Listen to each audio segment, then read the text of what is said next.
Hello and welcome to Camp Xbox. For 4 years, I've given 130 games a full review, trying to review every Xbox game. Today, I want to share my top 10 so far since I rank them at the end of every review. Heads up though, many Xbox classics still haven't been covered because I'm trying to pace myself. So no Fable, Halo, or Knights of the Old Republic, but keep watching this year because I think 2026 is going to be a big year for Camp Xbox. Yet these top 10 games are still some fantastic choices, and I hope to update this list yearly so we could see how it develops. So let's dig into this one with the top 10 Camp Xbox games as of January 2026. And I want to thank my YouTube channel members for their support, and let's go ahead and hop into this one. Coming in at number 10 is Ultimate Spider-Man from 2005. I reviewed this one forever ago on the channel, but it's one of those games that has stood the test of time for me, sticking in my top 10 for years. And I've gone back to it a few times since, and I still think this one absolutely rocks, and I'm happy to highlight it once again here on the channel. Also, be sure to check out my Ranking Explained video for a deeper dive into my whole ranking list, as well as my full reviews for each of these games. All the links will be in the description. Ultimate Spider-Man came in after a streak of incredible Spider-Man games in the era. Instead of being based on the movies, this one is based on the Ultimate Spider-Man comics, and it does a great job of keeping the comics feeling and mood. It has a cel-shaded look that makes the game look fantastic to this day, with bright and colorful visuals that are beautiful. The comic look leaks into the cutscenes with framing and characters moving all over the place, and it feels like a comic come to life. It even takes on the comic's plotline with a fun story that follows the series of comics, even including the different heroes and villains of other Marvel comics, giving it that whole universe feeling, mixed with some fun voice acting that brings a lively and silly vibe to it all. The gameplay is the same great stuff from the other Spider-Man games. It has a freedom and flow of motion that was great for the era. From the web swinging to the zipping all around, it feels great, and New York here feels primed for it. All of the web swinging missions are great, and the little race challenges across the map are a blast. And it's the same with the combat, which is free-flowing, and it all feels like a fast game with solid controls. Ultimate Spider-Man is genuinely just a blast of a comic book game, and if you're a fan of the character, it truly is a must-play any way you can. And luckily, this one is multi-platform for other consoles at the time, and is backwards compatible with the Xbox 360, so be sure to check it out if you ever get the chance.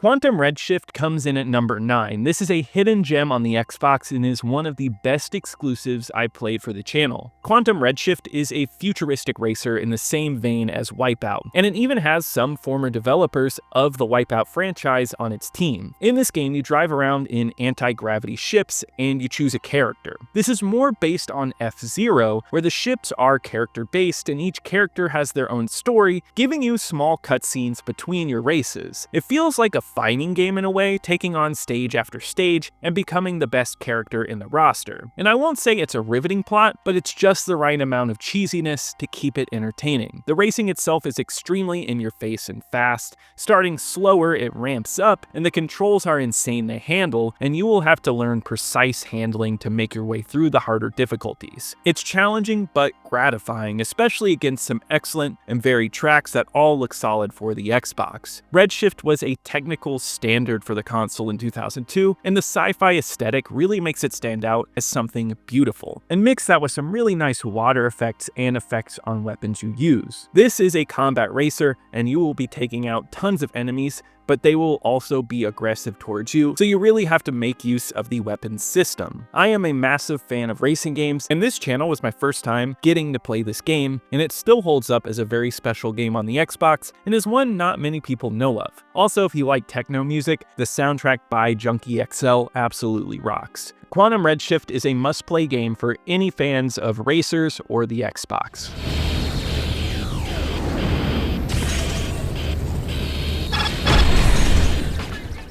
At number 8 is Deathrow, another pure hidden gem on the Xbox and another exclusive. Deathrow is a futuristic death sport video game, and it's pure action fun. One of those games that, both in single player and multiplayer, will give you insane action, right from starting it up. Deathrow is set in a future where the largest sport is Blitz. A mix of different themed teams face off against each other and can beat the crap out of each other as well. Your goal is to take a disc and get it into the hoops at each defender's end of the court. And there is a bit more nuance to it all, such as the ability to toss discs at varying speeds and heights, along with the ability to knock out players with it. Yet fighting is a considerable portion of this game, as there will be team members who attack other players to make sure they can't defend. You need to keep your team balanced, making sure you can score, but you can also dish out violence, something that makes this sports game one of the most fun sports games on the Xbox. It looks solid on the Xbox too, with great character models and stages. I love how this game starts very simple with basketball court-like maps, yet as you progress, you unlock maps with more nuance, such as multiple levels or lanes with choke points. There's a lot of thought put into this game, along with RPG-like elements such as the ability to hire people onto the team, as well as the ability to level them up. This, along with the heavy voice acting for each character, and this game gets downright filthy. Every put down or curse word is in this game, and it's quite a game to listen to. It's a fun, addictive gameplay loop that makes for a game easy to pick up and stick with for a long time. This is one of the best local multiplayer exclusives too, that's not a shooter. This game also supports System Link with 8 players across 8 Xboxes, and one day I really have to see a tournament with that setup. Deathrow is a game more people need to see and play, and one of my favorites on the original Xbox.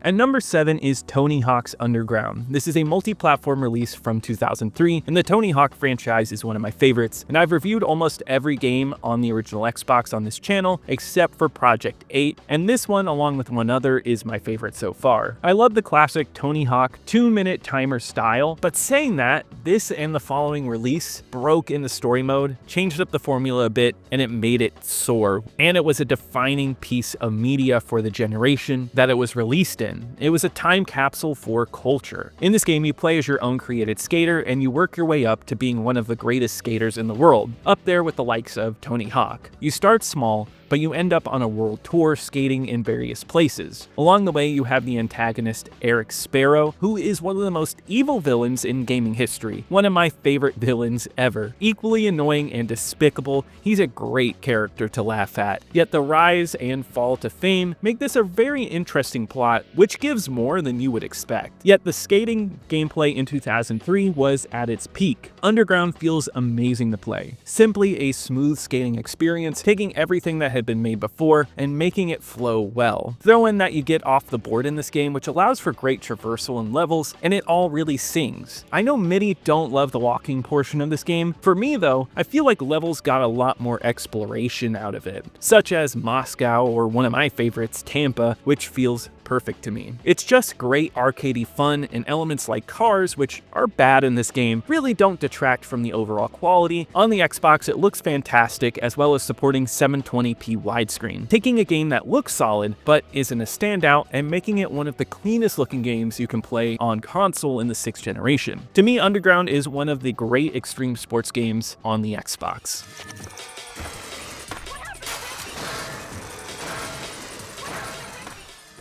At number 6, we have Max Payne 2: The Fall of Max Payne, the newest entry in my top 10, as I reviewed this one just a few months ago. This is the 2003 sequel to the awesome game Max Payne, and now I know there are many out there that love the first one more than the sequel, but there's something about Max Payne 2 that really strikes a chord with me. In Max Payne 2, we follow Max Payne after the events of the first game, but things are working out better for him. That is, until Mona Sachs walks into his life, a femme fatale who only digs him deeper into trouble, but he can't stay away from her. A classic noir tale, something ripped straight out of the 50s. As someone who loves films, this one has a film-like quality, even if it uses comic book cutscenes. It's one of the most adult stories you will see on the Xbox. It's dark and depressing, and it has one of the most riveting plots on the Xbox. Even with that said though, it's not all plot. Max Payne is a smooth-playing third-person shooter and is absolutely a great time. Slowing down time, taking dives in slow-mo, and the feel of all the guns, is awesome. It feels like the whole game is made with action set pieces in mind, where every room and interaction becomes an elaborate setup for murder and mayhem, and it all feels great on the Xbox controller. It wouldn't feel as good without the stellar sound design for this game, with loud gunshots, explosions, and amazing voice performances from the lead characters. Without them, Max Payne 2 would not be strong because they sell this gritty world in which it takes place in. The Xbox version is also the best looking way to play this on console. The PC version does look best, but as you will see later, I don't think it's necessarily about being the best place to play a game. I don't think it matters as much when a game is as good as this. Even if it's playable somewhere else, it's still brilliant on this console in the context of all of its games. And I think that's why it deserves a top 10 spot. Really quickly before we move on, I want to say thank you for watching so far. If you're enjoying it, please leave a like and consider subscribing, as you'll be able to see how this list will change over time. And I'm excited to cover every Xbox game at some point, and I hope you're enjoying that journey as well. But let's go ahead and move on.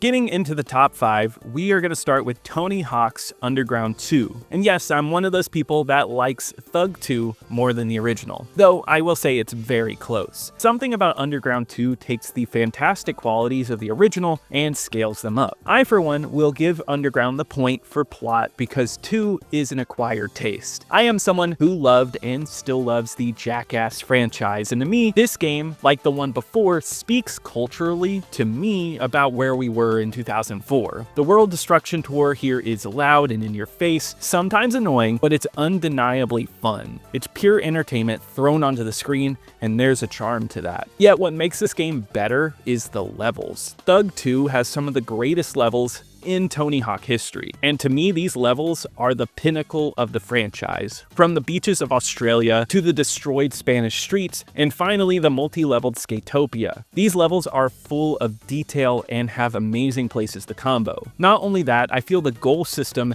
has the openness the open world Hawks need, mixed with some of the classic charm, as well as having a whole new classic mode thrown on here to make this game feel like 2 games in one. It also keeps that stunning look from the last game, where graphically it's not brilliant, but when played at 720p and widescreen on the Xbox, it looks amazing and it allows the levels to really shine. Gameplay wise, not much has changed from Underground, but I feel if it's not broke, don't fix it. The smoothness of the skating feels awesome, and it all has this arcadey flow that makes the experience work effectively. It's one of those games that never ceases to be fun, and it's a game I return to at least once a year, and it's a must play in my opinion. This is simply a game I love dearly, and I'm happy to have it in my top 5.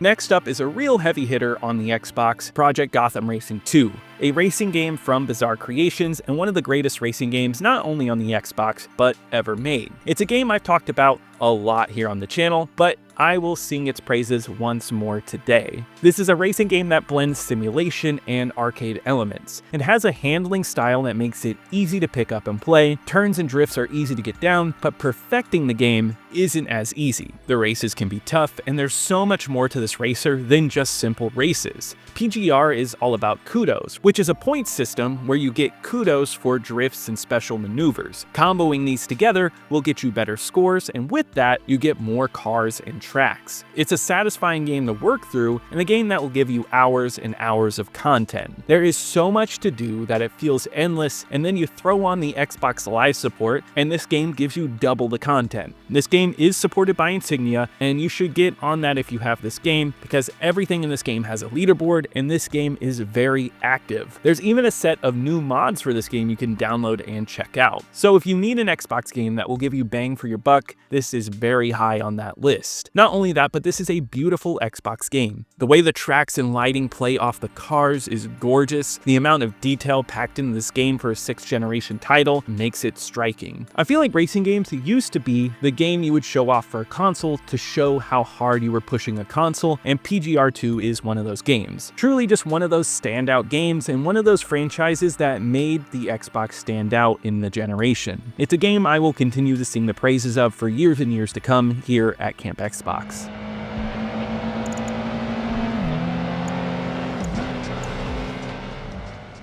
At number 3 is Metal Gear Solid 2 Substance. This one may be odd to some, as Metal Gear Solid 2 is better on the PS2. The Xbox version doesn't run weather effects as well and features a bit more slowdown. Still, when we're talking about a masterpiece like Metal Gear Solid 2, even if it's better on another console, it still manages to be one of the best games you can play in the generation. The plot to Metal Gear Solid 2 is huge, and as someone who loves an ambitious plot, this one hits things so well. Having you play as Solid Snake at first, but quickly taking that away from you. You play another character and you get into an insane plot that's hard to understand at times, but it has a lot to say, and it's not afraid to feel a bit goofy, allowing the world building to become the most important piece in its arsenal. It leads to great themes on echo chambers and the absence of truth in the internet age, which was very forward-thinking for the time. Not only that, but it takes the stealth formula and manages to take it to the next generation. Metal Gear Solid 2 feels excellent to play and is one of the smoothest controlling games of its time. Stealth is absolutely perfect, and the amount of acrobatics and little moves you can pull off is a bit overwhelming, but leaves so much open to you in terms of possibility. It makes each room that you stealth in a puzzle waiting to be solved in multiple ways. The setting is industrial but intricate, the plot is weird, the voice acting is great, and it hits a lot of notes I love to see in games. This is a game on the Xbox that stands out, and it's not even mainly known as an Xbox game, but it's just one of those special experiences. Throw in that you get a ton of new modes, including VR missions, and you have a substantial package here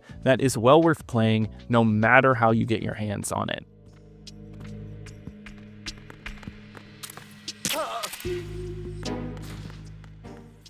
At number 2 is another all-time Xbox classic with Jet Set Radio Future. This 2002 game is one that was many people's first experience with their new Xbox, as it was a bundle game with Sega GT. Though, like I said in my review, this game never clicked for me back in the day. I was not in on the hype for this for a long time, but when I recently reviewed it, I felt like my experience with so many different games in my life helped me appreciate this game more, and it has quickly become one of my all-time favorite games. In this Jet Set Radio game, you explore a giant city, each segmented into wild gauntlets. You play as many different members of a Tokyo inline skating street gang, and you face off against different gangs. Though it does have more to it than that, and it does allow for exploring these areas over and over, and it's both rewarding and a blast to play. To me, story, graphics, and everything else make up a great game, but most importantly, it needs to be fun. Jet Set Radio Future is constantly fun and constantly engaging. It's a non-stop ride and it feels amazing. It's an extreme sports game, not as interested in technicalities. It's more focused on flow and maintaining a rhythm. Grinding and tricking doesn't take a bunch of button combinations. You need to just be focused and get into the rhythm and energy, and that's what really sets this apart. Not only that, this game does have a timeless feel. The cel-shaded look makes this one of the best looking Xbox games this console has to offer. All of the city areas ooze a different vibe, from neon streets to overly packed living areas. All of them are well designed and give everything in this game a beautiful feeling. And of course, I have to bring up the music as well, with one of the most gorgeous soundtracks put in a game. It's filled with funky songs with original and licensed tracks that go from chill electronic to in-your-face punk songs. It's got a great punk rock soundtrack, and that's what makes it fresh. I can praise this game for hours, and you have to play it if you've never played it before, and if you haven't replayed it in a while, you definitely have to go back and replay this one.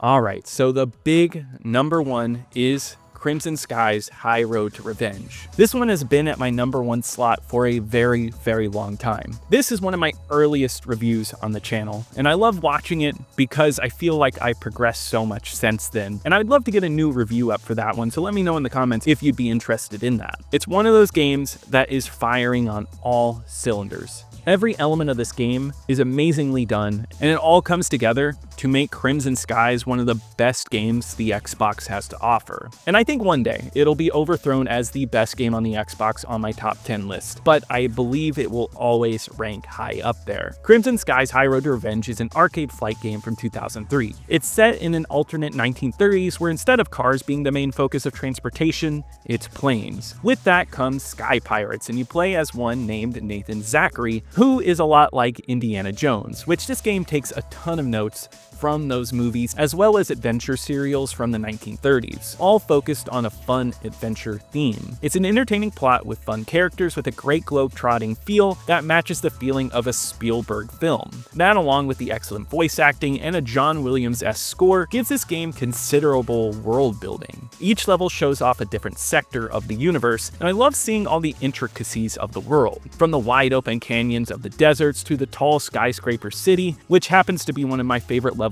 in any Xbox game. In each of these levels, you fly around a whole mix of planes, and it just feels open to you, with main story missions and side missions for you to take on in each section. This is a flight game, but it's not a hardcore simulator. It's easy to pick up, and the controls feel tight. Flying around, shooting off special weapons and guns, while pulling off insane maneuvers is an excellent time, and it leads to a game that when I play it, it's hard to put down. Another one of those games, like Mini Today, that every part of its design is amazing. It manages to be constantly fun, and that's what's most important. This game also has a great online multiplayer supported by Insignia, and that only adds even more to this experience. It's one of those must-play Xbox games for fans of the console, and you need to play this one if you haven't.